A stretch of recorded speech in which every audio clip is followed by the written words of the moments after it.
Get that child out of here!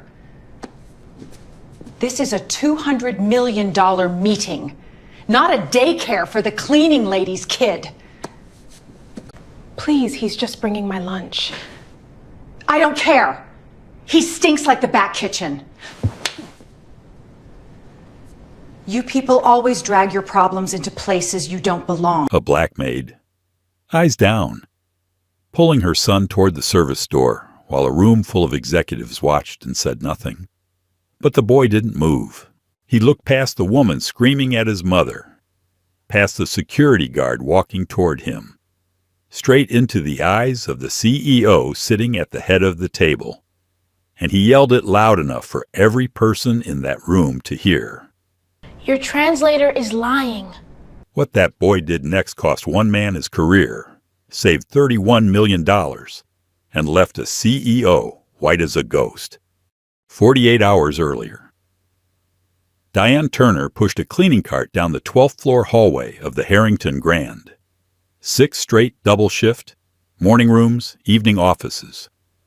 Her hands were cracked from bleach. Her back hadn't stopped hurting in 3 years. Her son Miles sat in the basement staff room, 11 years old, headphones on, a German history podcast playing in his ears.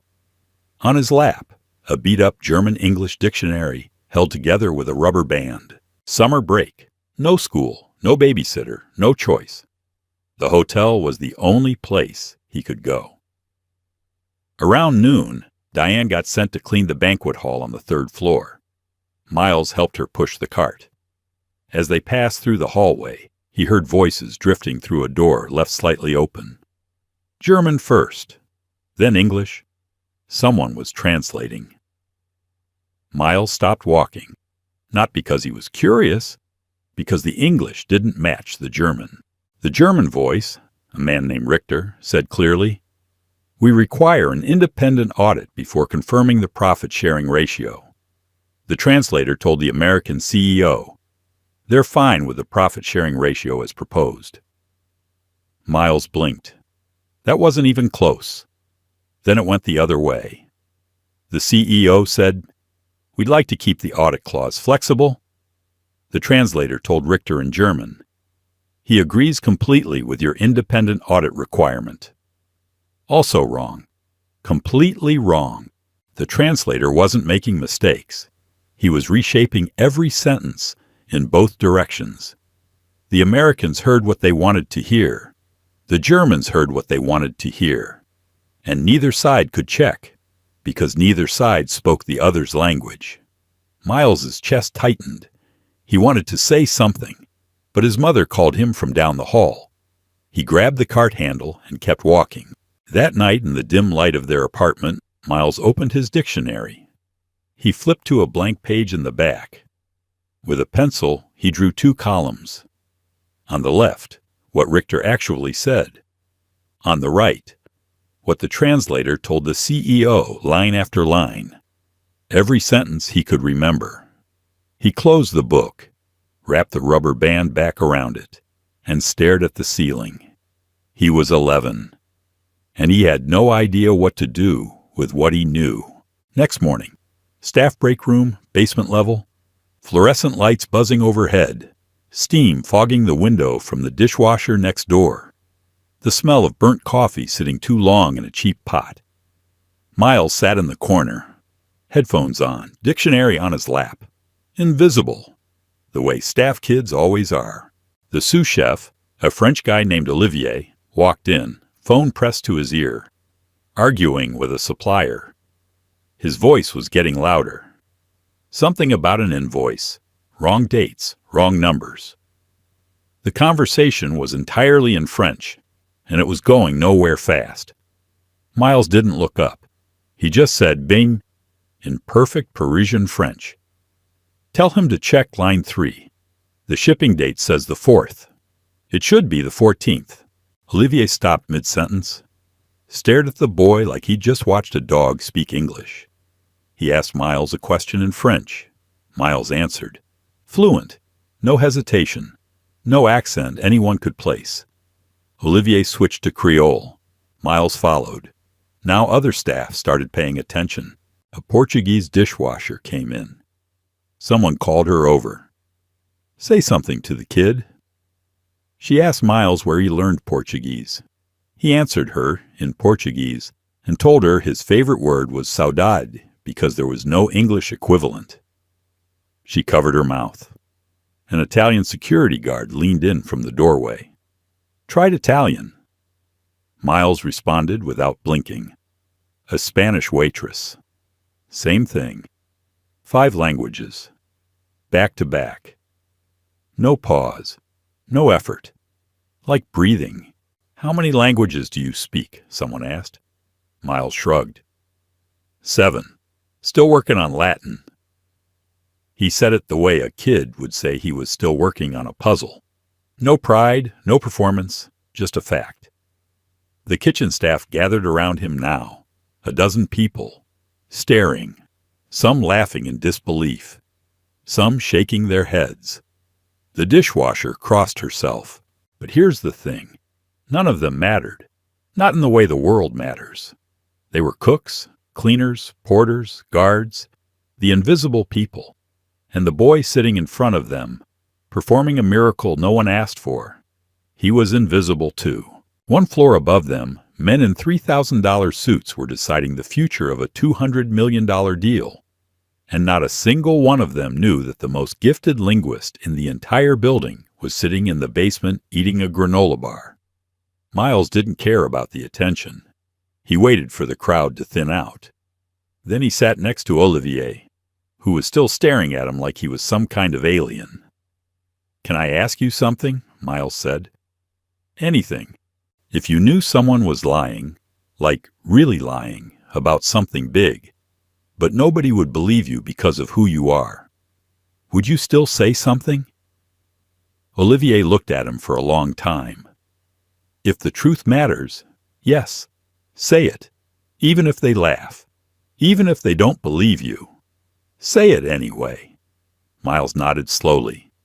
He opened his dictionary, flipped to the back pages. Olivier glanced down and saw 2 columns written in pencil. Neat, careful. 1 column in German, 1 in English. "What is that?" Olivier asked. "What someone said, and what someone else told everyone he said." Olivier frowned. "Those don't match." "I know. Not even close." "I know." Miles closed the dictionary, wrapped the rubber band around it, slid it back into his hoodie pocket. He stood up. Olivier watched him. "Miles, what are you going to do?" The boy didn't answer. He just walked out of the break room, past the kitchen, past the loading dock, and up the service stairs toward the 3rd floor, where the conference room was, where the deal was, where the man who humiliated his mother was still running the show, and where a translator was about to tell another lie. Miles Turner didn't grow up gifted. He grew up alone. His mother left for work before sunrise. She came home after 11 at night. 2 shifts, 6 days a week, sometimes 7. The apartment was small, the walls were thin, and the neighbors spoke everything except English. That's where it started. Mrs. Delgado next door spoke Spanish. Miles was 6. He carried her groceries up 3 flights of stairs every afternoon. She taught him words in return. By the time he was 7, they had full conversations while folding her laundry. At 8, he found German on YouTube, a channel about World War II history. He watched every episode twice, then 3 times. Then he started pausing and repeating sentences until they sounded right. French came from the public library, free audiobooks. He'd sit on the floor between shelves, headphones on, whispering along with the narrator until the librarian told him to keep it down. At 9, the man who ran a noodle shop 2 blocks from home offered him a deal. Sweep the floor every evening, and he'd teach Miles Mandarin. Miles showed up every single day for a year, rain or shine. Never missed once. He didn't learn languages because he was a genius. He learned them because he was lonely. His mother was always gone. The apartment was always quiet. Every new language was a new person to talk to, a new door to open, and the dictionary, that beat-up German-English dictionary, held together with a rubber band. That was the most important object in his life. Diane had saved 3 weeks of tip money to buy it from a thrift store. The cover was already peeling when she brought it home. She opened it to the inside cover and wrote in blue ballpoint pen, "Words are doors. Open every one." Mom. The ink had smudged slightly on the word every. She'd written it on her pillow late at night after a double shift. Her hand was tired, but she wrote it anyway. Miles never replaced that dictionary. He couldn't, because a new book wouldn't have her handwriting inside it.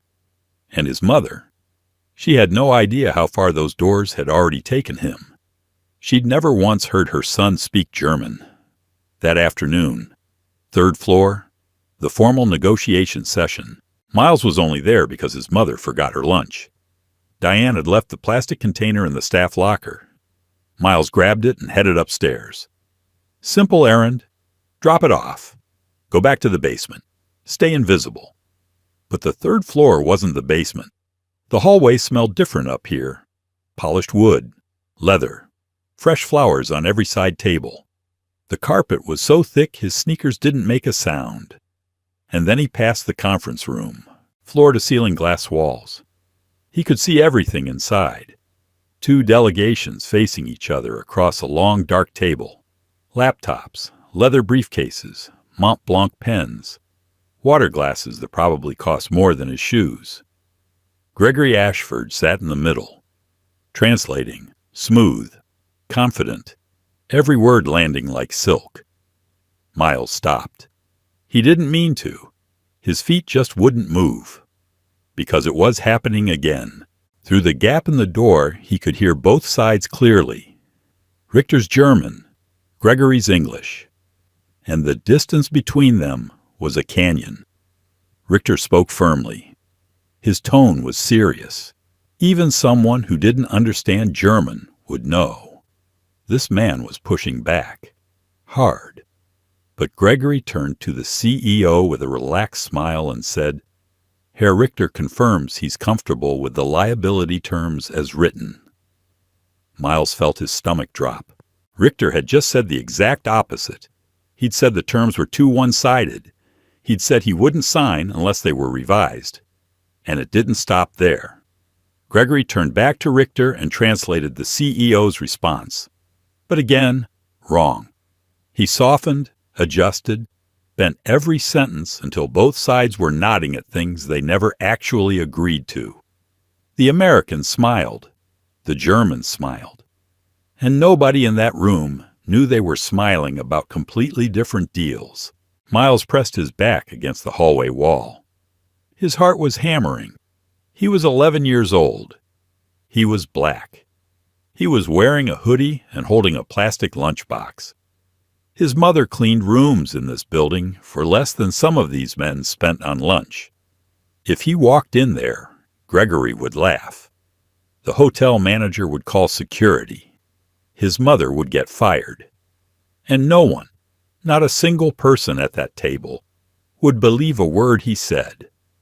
But if he stayed quiet, Edward Calloway would sign a contract built on lies. Klaus Richter would sign something he thought was fair, but wasn't. $31 million would disappear into Gregory's pocket. And when the truth came out, and it always comes out, both sides would blame each other. Lawsuits, broken trust, a deal was destroyed. All because no one in that room could hear what the other side was really saying. No one except him. Miles looked down. Left hand, his mother's lunchbox. Right pocket, the dictionary with her handwriting inside. He thought about Olivier's words. If the truth matters, say it. He thought about his mother's words. Words are doors. He thought about the woman downstairs who was called disgusting in front of strangers, who apologized for existing, who lowered her eyes and walked away. And he thought, no, not today. Miles set the lunchbox on the hallway floor. He put his hand on the door handle. He could hear Gregory still talking inside, still lying, still smiling. Miles pushed the door open. Every head in the room turned toward the boy in the hoodie. And what happened next, no one in that building would ever forget. The door swung open and every conversation stopped. Brenda Hollister moved first. She crossed the room like a woman putting out a fire. "Who let this child in here? Security! Now!" She grabbed Miles by the shoulder, hard, the kind of grip that says you don't matter enough to be touched gently.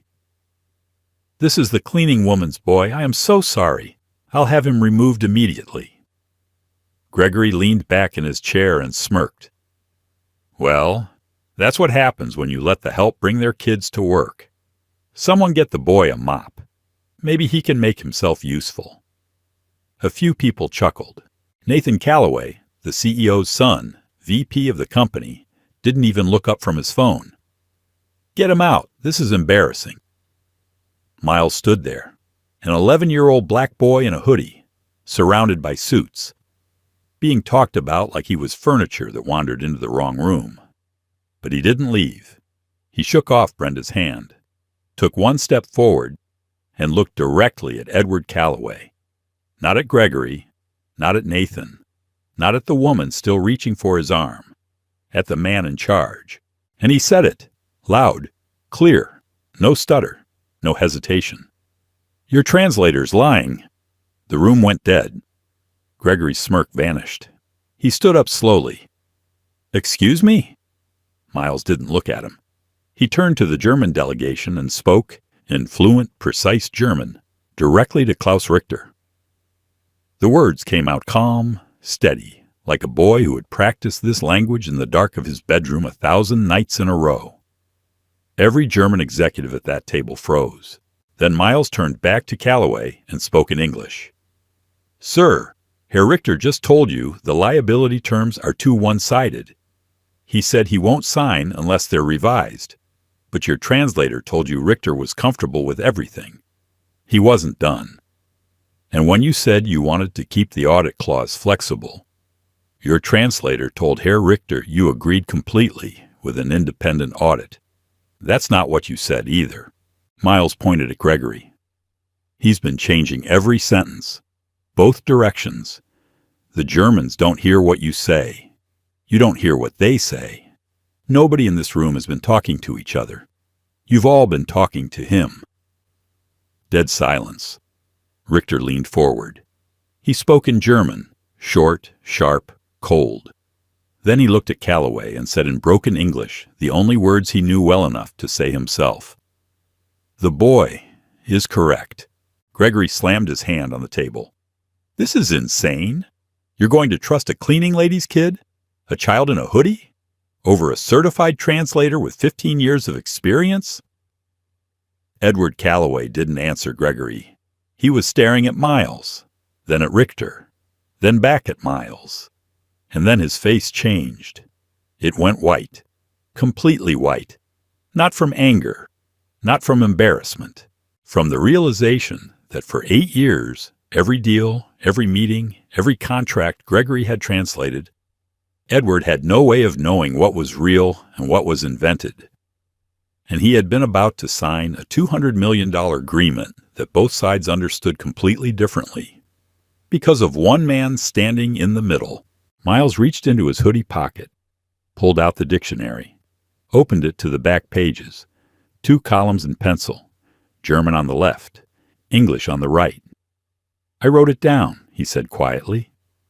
"Everything he changed, from yesterday and today." Richter took the dictionary, read the German column. His jaw tightened. "These are my exact words." Edward Calloway sat back in his chair. He looked like a man who just discovered the floor beneath him wasn't solid. Edward Calloway stood up without a word. He buttoned his jacket, looked around the table, and said, "We're taking a 30-minute break. Everyone stay." Then he walked out of the room.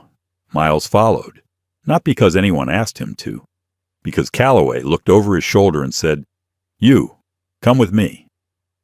The hallway was empty, quiet. The hum of the air conditioning was the only sound. Edward stopped near a window. Late afternoon sunlight cut across the carpet in long golden strips. Then he did something no one in that building would have expected. He got down on one knee, right there in the hallway. A 62-year-old CEO in a $4,000 suit, kneeling on hotel carpet so he could look an 11-year-old boy in the eye. "What's your name?" "Miles Turner, sir." "Miles, how many languages do you speak?" "7, sir." "Working on Latin." Edward stared at him. Not the way adults usually look at children, with amusement or impatience, or that half attention that says, "I'm waiting for you to finish." He looked at Miles the way you look at someone who just pulled you out of a burning building. "Can you read German? Written German? Legal documents?" "Yes, sir." Edward pulled out his phone, opened a 14-page contract, the German language version of the deal. He scrolled to a penalty clause and held the screen in front of Miles. "Tell me what this says." Miles read it, slowly at first, then faster. His eyes moved across the dense legal text like someone who had been reading this language for years, not months. "This clause says the penalty for missing the project timeline is $18 million, Miles said. "If Mr. Ashford translated it the way he's been translating everything else, you probably heard a much lower number." Edward closed his eyes, just for a moment. The kind of pause a man takes when he realizes how close he came to the edge of a cliff. He made a phone call, then another, then a third. Within 20 minutes, 3 independent attorneys were reviewing the full contract side by side, German and English versions, line by line, clause by clause. The results came back fast. 8 major clauses had been altered across multiple sessions. Hidden consulting fees, reduced penalty thresholds, shifted profit-sharing ratios. All of it, every single change, created a gap between what the Americans thought they were signing and what the Germans thought they were signing. And all of that gap flowed into a third-party intermediary account, Gregory Ashford's account. Total estimated damage if the deal had been signed as written, $31 million. Edward leaned his back against the hallway wall. His hand pressed flat against the surface, like he needed something solid to hold him up. The red glow of the exit sign above him lit one side of his face. He was a former military officer. He'd built a company from the ground up. He'd negotiated with governments, with boards, with billionaires. He thought he could read any room he walked into. But for 8 years, he couldn't read the one person he trusted most. And the only reason he found out, the only reason $31 million didn't vanish into a hidden account, was because a cleaning woman's son brought a lunchbox to the 3rd floor. Miles stood there, quiet, the dictionary still in his hand, the rubber band slightly loose from being opened too many times today. Edward looked at him. "How old are you, Miles?" 11, sir." Edward nodded slowly. Then he straightened his tie, stood up, and walked back toward the conference room. Gregory was still inside, still sitting in his chair, still sipping his coffee. He had no idea what was coming. Edward walked back into the conference room like a man who had just made a decision he would never reverse. Gregory looked up from his coffee, smiled. "Edward, I'll listen. I think we should address the little disruption and move forward. The Germans are getting restless and—" "Gregory." "One word." That's all it took. The smile died. "You're terminated. Effective immediately. Legal will contact you before the end of the day." Gregory's face lost all color. He stood up. "You can't be serious. Based on what? The word of a child? A cleaning woman's son who wandered in off the street? Based on 3 attorneys who just reviewed every clause you translated across 3 sessions. 8 major alterations, all funneling money into an intermediary account registered to a company you control." Edward's voice didn't rise. It didn't need to. The boy didn't convict you, Gregory. He was just the only person in this room honest enough to open his mouth. The evidence. The lawyers found that. Gregory looked around the table, desperate now, searching for one face that might take his side. Nathan was staring at the table. Brenda was gripping the armrest of her chair. The German delegation sat perfectly still, watching, understanding the tone, if not every word. No one moved. No one spoke. Gregory grabbed his briefcase. His hands were shaking. He walked to the door, paused, and turned back one last time. His eyes landed on Miles, standing in the corner, still holding his mother's lunchbox. "You have no idea what you've done, boy." Miles didn't flinch, didn't blink. He just held the man's stare until Gregory looked away, pulled open the door, and was gone. The door clicked shut. The room exhaled. Edward turned to Miles. His voice shifted, softer now, but no less serious. "Miles, I'm going to pay you the same hourly rate I was paying Mr. Ashford. I'd like you to sit at this table and translate for the rest of this negotiation. Would you be willing to do that?" Nathan leaned forward.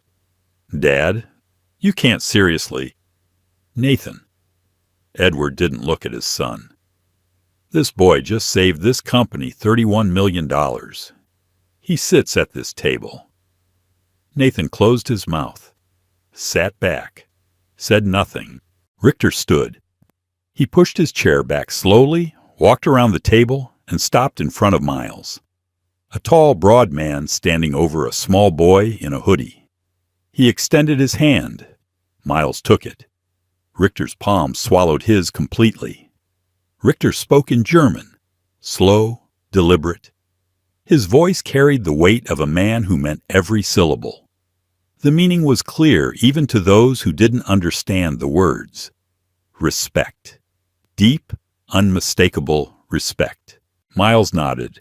Then he set his mother's lunchbox on the chair beside him. He reached into his hoodie pocket, pulled out the dictionary, battered cover, rubber band, yellowed pages, and placed it on the conference table, right between a laptop and a Mont Blanc pen. Richter looked down at that dictionary, worn, cracked, held together by a rubber band and a mother's love.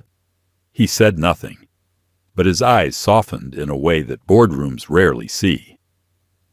The negotiation broke for 15 minutes. Most of the room scattered, coffee refills, phone calls, restroom breaks. But Richter didn't move. He sat by the window, looking out at the city skyline, hands folded on his knee. Miles walked over, not because anyone told him to, because something about the old man's silence felt familiar. Richter looked at him, then spoke, in German, slowly, carefully, choosing simple words the way a grandfather would with a child he wanted to make sure understood every syllable. He told Miles about his grandfather, a factory worker in post-war Germany.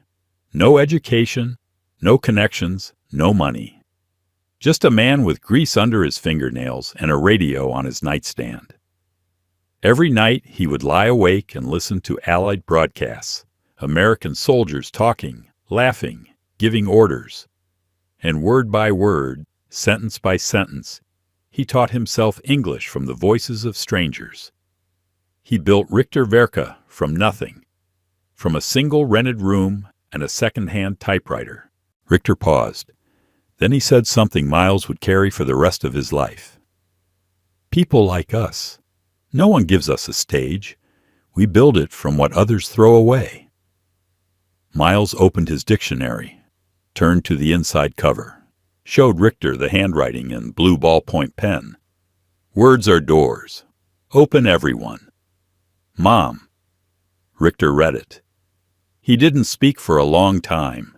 His thumb traced the edge of the page, gently, the way you touch something you recognize. Then he reached into his jacket, pulled out a Mont Blanc fountain pen, old, heavy, engraved. His grandfather's pen. The one thing he carried from that rented room to the top of a global company. He uncapped it. And beneath Diane's words, in careful handwriting, he wrote, "And never let anyone close them. K.R. 2 lines, 2 generations, 2 people who built everything from nothing." Written inside a thrift store dictionary that cost 3 weeks of tip money. At that same moment, 1 floor below, Diane Turner got the news. Someone from the kitchen told her, "Your son walked into the conference room. He's sitting with the CEO. He's translating the deal." She ran up the service stairs, still in her uniform, still holding a bottle of glass cleaner. She stopped outside the conference room, pressed her face close to the glass wall, and she saw her son, sitting at that table, speaking German. She had never heard him speak German. Edward stepped into the hallway. He saw Diane standing there, hands trembling, eyes wide. "Mrs. Turner, your son just saved my company. You raised a remarkable young man." Diane covered her mouth. Tears ran down her face. She couldn't speak. No one had ever called her son remarkable before. The break ended. Everyone returned to their seats. But the room felt different now. The polished confidence was gone. In its place, tension, suspicion. The Germans whispered among themselves. The Americans sat stiff, unsure what to trust anymore. Richter stood. He didn't sit back down. He placed both hands flat on the table and spoke in German, firm, commanding, the voice of a man who had been deceived and would not allow it to happen again. Miles translated, "Herr Richter says every term discussed in previous sessions is void. He wants to renegotiate the entire deal from the beginning, in German only." Miles paused. "And he wants me to translate, no one else." Nathan shifted in his chair. The attorneys exchanged glances. Edward simply nodded. "Then that's what we'll do." Miles pulled his chair closer to the table. The dictionary sat in front of him, cracked spine, rubber band, pencil notes in the margins, surrounded by laptops, legal binders, and crystal water glasses. An 11-year-old boy at a $200 million table. And so it began. The first 4 clauses went smoothly. Richter spoke. Miles translated, precise, steady, capturing not just the words, but the weight behind them. His voice was young, but his vocabulary was sharp. The contrast was almost unsettling, a child's tone delivering a grown man's language. Richter would pause after each section, look at Miles, nod, then continue. Edward took notes. Nathan, who hadn't written a single word all day, picked up a pen and started writing too. By the 5th clause, something shifted. Richter began speaking faster. His sentences grew longer, more technical. The legal language thickened. Liability structures, indemnification provisions, performance guarantees. Miles kept up, sentence after sentence. No hesitation, no mistakes. The room started to relax. Shoulders dropped. Pens moved. For the first time in 2 days, both sides were actually hearing each other. Then Richter hit him with it, a word Miles had never encountered. A long, compound German legal term, the kind of word that exists only in contracts and courtrooms. Richter said it once, embedded in a complex sentence about performance bonds. Miles stopped. The room went still. Nathan looked up. The attorneys froze. Even Richter paused, watching the boy's face for the first time with something close to a test in his eyes. Miles looked at Richter. He didn't panic. He didn't guess. He didn't pretend he understood. He said, calmly, clearly, "Sir, I don't know that word. Could you explain what it means so I can translate the meaning instead of guessing wrong?" For a moment, no one breathed. Then Richter smiled. Not a polite smile, not a business smile, a real one. The first genuine smile anyone had seen from him in 2 days of negotiations. "That," Richter said in German, "is exactly what an honest translator should do." The room exhaled. A few of the German executives nodded. One of them actually leaned over and whispered something to his colleague, something that looked a lot like admiration. Gregory would have guessed. Gregory would have twisted the word into whatever served him. But Miles admitted what he didn't know, and that single act of honesty made him more trustworthy than any credential ever could. The negotiation continued. 1 hour, 2, 3. Miles drank 1 glass of water. He didn't complain. He didn't fidget. He translated clause after clause, patiently, accurately, stopping only when he needed clarification and never pretending to know more than he did. Then came the wall. Richter wanted 12% equity. Calloway offered 5. Both men dug in. The conversation slowed to a crawl. Sentences got shorter. Tones got harder. Richter folded his arms. Edward leaned back. The attorney started shuffling papers, the body language of people preparing for a deal to collapse. Miles sat between them, listening, not just to the words, to the texture of them, the rhythm, the choices, and he heard something no one else in that room could hear. Richter used the word fest. In German, it can mean firm, fixed, final, non-negotiable. That's what it sounds like in English. That's what any translator would say. But the way Richter used it, the structure of his sentence, the slight softening in his tone, it didn't mean absolute. It meant preferred. In German culture, there's a difference, a clear one.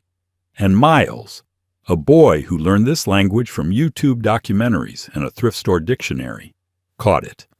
He leaned toward Edward, spoke quietly, so quietly only the CEO could hear. Sir, when Herr Richter says fest, he doesn't mean it's his final number. The way he's using it, in German, it means preferred, not fixed. He's leaving room. He wants you to come closer, but he's not walking away. Edward looked at Miles, then at Richter, then back at Miles. You're sure? Yes, sir. Edward straightened in his chair. He picked up his pen, and he made a new offer. 9% equity, plus a performance-based bonus structure tied to first-year results. The room held its breath. Richter listened to Miles's translation. He didn't react right away. He looked at his delegation. A brief exchange in German, low voices, quick nods. Then Richter turned to Edward, extended his hand across the table, and nodded. The deal was done. $200 million, sealed by a handshake. The room erupted, not in cheers, but in the quiet, exhausted relief of people who had been sitting on a knife's edge for 3 hours. Handshakes went around the table. Attorneys started marking final copies. Someone popped open a bottle of sparkling water like it was champagne. Nathan Calloway stared at Miles across the table. The look on his face was something he'd probably never felt before in a boardroom. Shame, mixed with something dangerously close to awe. Miles didn't celebrate. He asked to be excused, said he needed the restroom. He walked out into the hallway. The door closed behind him. The noise faded. And then, alone, finally alone, he exhaled. His hands were shaking. His legs felt weak. He leaned against the wall and slid down until he was sitting on the carpet. He pulled out the dictionary, opened it to the inside cover. His mother's handwriting, blue ballpoint pen. Words are doors. Open every one. Below it, Richter's fountain pen. And never let anyone close them. Miles closed the book, pressed it against his chest, and closed his eyes. He was 11 years old, and he had just closed a $200 million deal. 1 week later, the Harrington Grand Lobby looked different at night. The marble floors gleamed under warm chandelier light. Fresh flowers lined every table. Staff in black vests moved quietly between guests, carrying silver trays of champagne and hors d'oeuvres. This was the formal signing dinner, the final handshake between Calloway Industrial and Richter Verka. $200 million, Lawyers, executives, board members, and partners, all gathered in the same lobby where just 7 days earlier, a woman in a cleaning uniform had been told she smelled like bleach and didn't belong. Same lobby, same chandelier, same marble floor. But tonight, two people walked through the front door who had never used it before. Diane Turner wore a simple black dress, new, bought by Edward's assistant, still carrying the faint crease of being folded in a shopping bag that morning. Her hands, usually cracked and dry from chemicals, were moisturized and still. She held her chin up, but her eyes moved quickly, nervously, like a woman waiting to be told she was in the wrong place. No one told her that. Next to her stood Miles.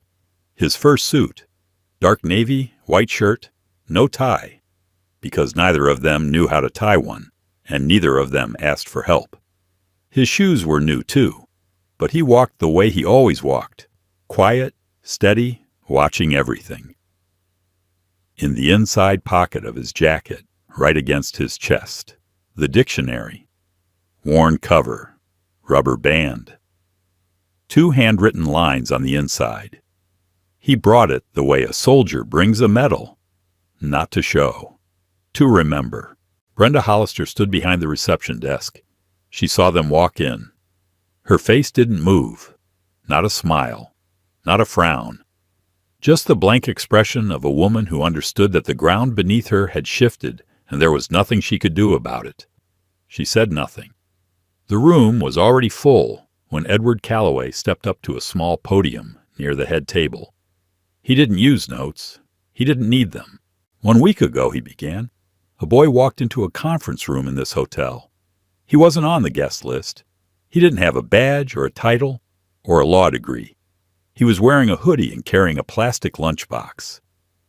A few quiet laughs from the audience. Security was called. He was told to leave. The hotel manager wanted him removed.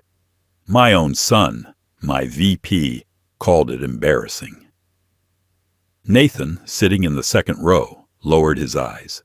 But that boy had something no one else in that room had. Not the lawyers, not the translators, not me. Edward paused. He had the truth, and he had the courage to say it out loud, to a room full of people who didn't want to hear it. Edward looked directly at Miles. His name is Miles Turner. He is 11 years old, and he saved this company $31 million with a thrift store dictionary and a conscience that none of us could match. Miles stood. The room broke into applause. Not polite applause, the kind that starts slow and builds, the kind that comes from people who are clapping because they mean it. Miles didn't smile. He just nodded. Once, the way his mother had taught him. You accept what's given with grace, not performance. Then Klaus Richter rose.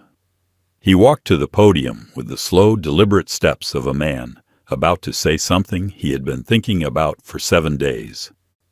In my family, Richter began, through a new translator, a woman Edward had hired 2 days ago, talent is not inherited. It is built. My grandfather was a factory worker. He had nothing but a radio and a desire to understand the world beyond his own language. He turned to face Miles. I see my grandfather in this boy. And I believe the best way to honor what happened in that conference room is not with a speech, but with a commitment. Richter announced the creation of the Richter Calloway Youth Language Initiative, a fully funded scholarship for underprivileged children with linguistic talent, tuition covered from elementary school through university, a summer residency program in Germany, mentorship from professional translators and linguists across Europe. The first recipient, Miles Turner. The room erupted again, louder this time. Diane pressed her fingers to her lips. Her eyes were already red. Richter reached beneath the podium and lifted a box.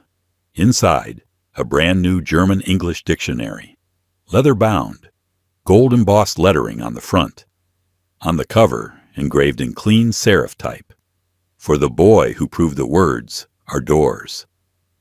He handed it to Miles. Miles held it with both hands. ran his thumb across the smooth leather. It was beautiful. Perfect.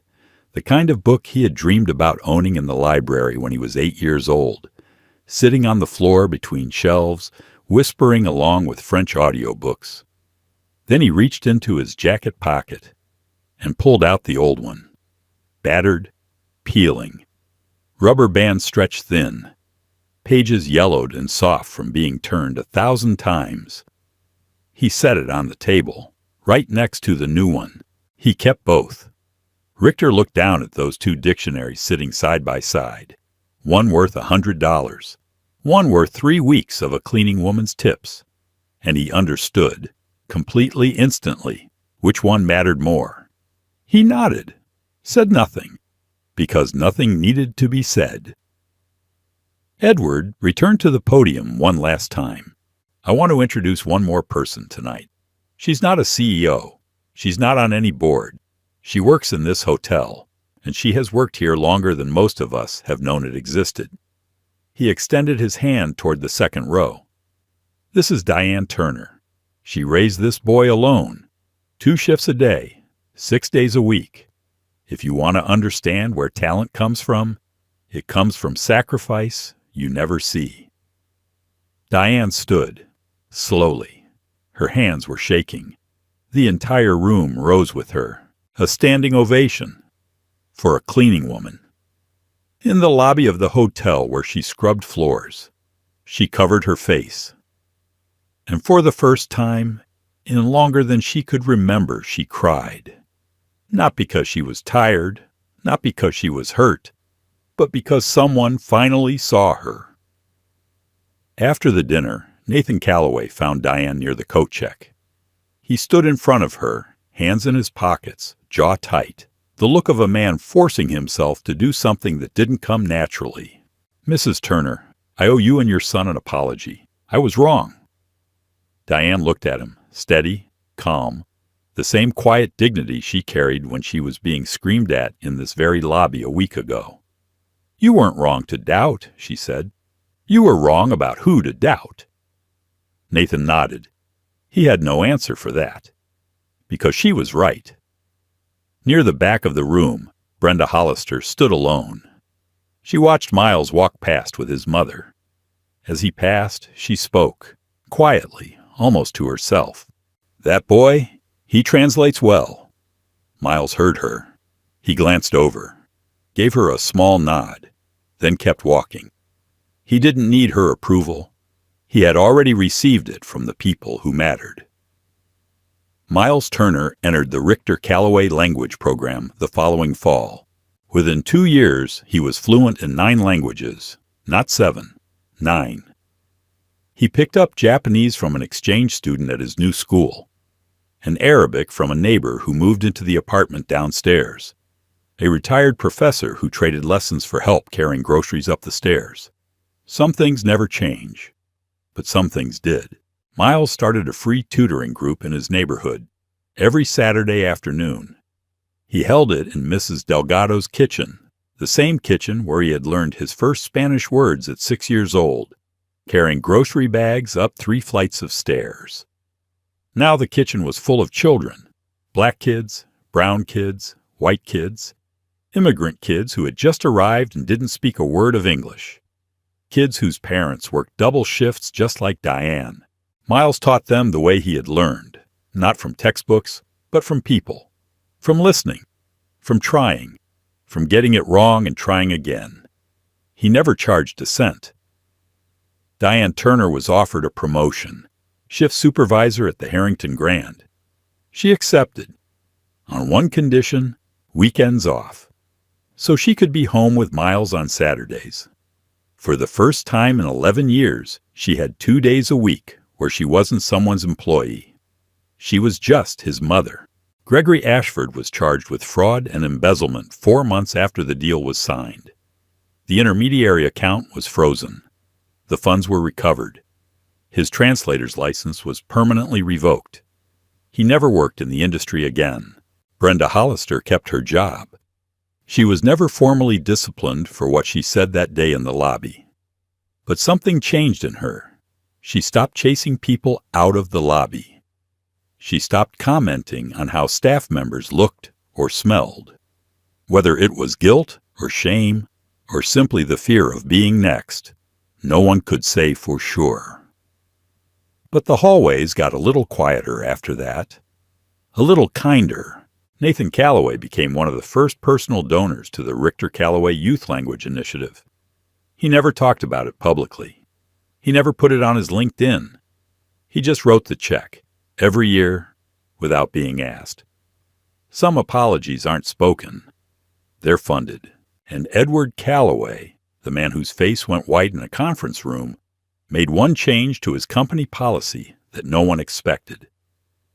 Every contract in every language would now be independently verified by a second translator before signing.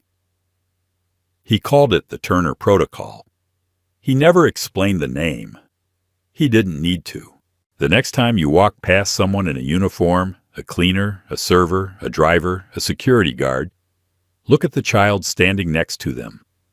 Ask that child what they're learning. Ask them what they're interested in.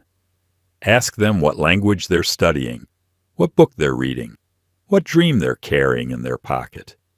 Because you might be standing next to the person who changes everything, and you'll never know unless you stop and ask. If this story moved you, leave a comment. Tell me, who is the person in your life who deserved a seat at the table but never got one? Who is the person who was overlooked, underestimated, pushed aside, and turned out to be the most remarkable person in the room? Share this video. Subscribe to this channel. And the next time someone says, "Let the boy speak," be the person who listens. One more thing. If you want to support real programs that help kids like Miles, kids with talent and no opportunity, look in the description below. There are links to youth language programs, literacy nonprofits, and scholarship funds that are doing this work right now. Every dollar matters. Every door matters. And if you remember nothing else from this story, remember this. Words are doors. The bravest thing a child can do is knock.